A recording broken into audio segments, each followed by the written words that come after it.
world of .hack Outbreak reminds me of looking at a painting of myself, looking at a painting of myself, looking at a painting of myself. The game tries to capture the experience of playing a massively multiplayer online game without being massively multiplayer or even online. Let me clarify. Paige has a plastic sword and wants a mat opener. .hack Outbreak, like its two predecessors, takes place both in the real world and the world, a simulated online game. Actually, both worlds are simulated. The in-game real world is represented by what is basically a faux desktop.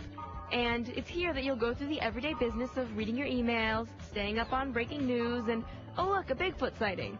And filtering out spam. Ooh, a kitty potty.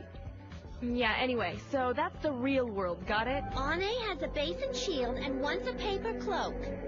Once you've cleared a little time in your busy day, you'll want to boot up the simulated online game, the world. Stay with me, people. From this interface, you can check out the latest threads on the game's bulletin boards. I know, it sounds dry, and it is. But this is where you find a lot of clues as to what's happening in and around the game. So it's a necessary evil, okay? Okay. Once you are finally logged in, the world does a good job of simulating a multiplayer online game. There are large open spaces to explore, plenty of brutal random beasties to encounter, lots of other, quote, players, unquote, to speak and trade with. Plus, there are more than a few lethal dungeons to crawl around and special items to acquire.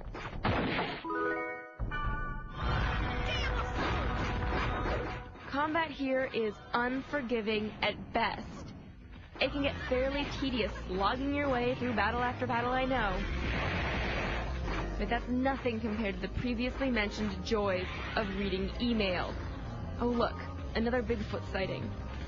Now, we won't do a spoiler job on you here, but it's safe to reveal that Outbreak starts bringing together plot points from both the real world and the game world. It's against etiquette.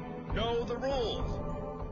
On the downside, though, it can be very difficult to glean any kind of coherent dramatic picture of what's going on. Just stop it, okay? It's annoying.